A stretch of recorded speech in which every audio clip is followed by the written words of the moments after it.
May babala ang NBI laban kay dating Congressman Mike Defensor. Ito ay matapos akusahan ng dating congressman ang ilang tauhan ng ahensya ng pambubugbog sa umano'y close aide ni Zaldico. Patuloy pa ring hinahanap ng NBI sina John Paul Estrada at Mark Tecsay ang mga umano'y close aide at tagabilang ng pera ni resigned Congressman Zaldico. Sa On Point ng Bilyonaryo News Channel, ibinunyag ni NBI Officer in Charge Attorney Angelito Magno na sinubukan nilang hainan ng sabina si Estrada. Pero hindi raw ito nakatira sa binigay niyang address. Because of this allegation po, nung mga nauna pa na siya ay nag-deliver, kasama siya sa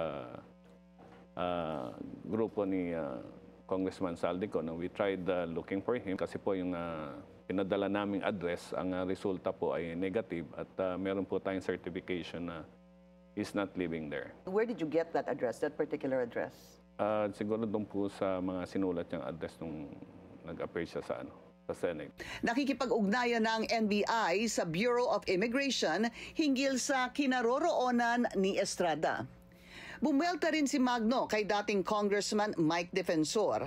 Una nang sinabi ni Defensor sa The Spokes ng Bilyonaryo News Channel na binugbog umano ng NBI personnel sina Estrada at kanyang asawa. Sa pilitan pa raw silang dinala sa Chile gamit ang peking pasaporte. I was able to talk to Congressman Mike Defensor, and I asked him kung saan nanggagaling yung mga ganong aligasyon niya. And he said that somebody just told me na ito, and then we are asking na kung sino man yan at kung meron man totoo, katunayan yung ginawa na yan, ay ibigay niyo po sa amin at iimbestigahan namin yan.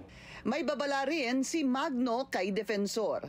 We are waiting for his additional evidences. If not, well, what do you plan to do? Let's say he doesn't come up with more evidence, sir. Pwede po natin siyang i-prosecute doon sa mga aligasyon na yun. On what grounds, sir? On what charge or what complaint? It's not true. Yung mga aligasyon niya, parang sinisiraan niya po yung institusyon ng NBI.